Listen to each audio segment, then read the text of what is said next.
Season 2, episode 4, bottom line is your personality traits can change. And it's so important for us to take ownership of where they need to change. I gave the example in the podcast, but I want to just flesh it out a little bit more. I want you to think about who you were 10 years ago. I hope you're saying to yourself, "Whoa, I am not the same person that I used to be." And if you are saying that, one, bravo. And two, you changed, you probably needed to and had to. But at the end of the day, you chose to. You recognize that who you were 10 years ago wasn't where you wanted to stay. And as a result of that, you've done some work and you've shifted things and you've continued to grow and mature. Now, if you haven't, then we need to have a conversation.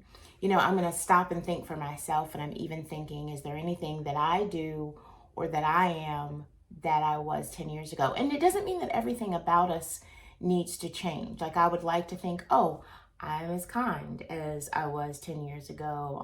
Maybe or maybe not. Depends on the dynamic. You're going to have core parts of your personality that you want to stay the same, but then you're also going to have parts of your personality that this worked for me then, this isn't working for me anymore. And those are the places in our life that we want to push. So here's what I want you to do, because as a part of my special community, I get to push you a little bit more than others. I want you to first identify 3 parts of your personality that you feel like, this is who I am to my core, this hasn't changed, and I'm proud that it hasn't changed.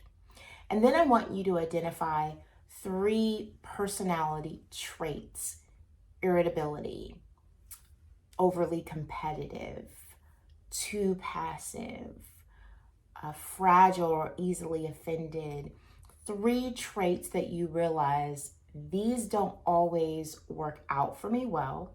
And then out of those 3 traits, I want you to choose one and really think about, as you move forward over the rest of the year, how you can really kind of attack that one trait and just notice, when does it show up? When is it getting in my way? And in particular, how is it keeping you from the growth and the shifts and the enjoyment and the freedom that you want to experience in life? As always, thank you for listening.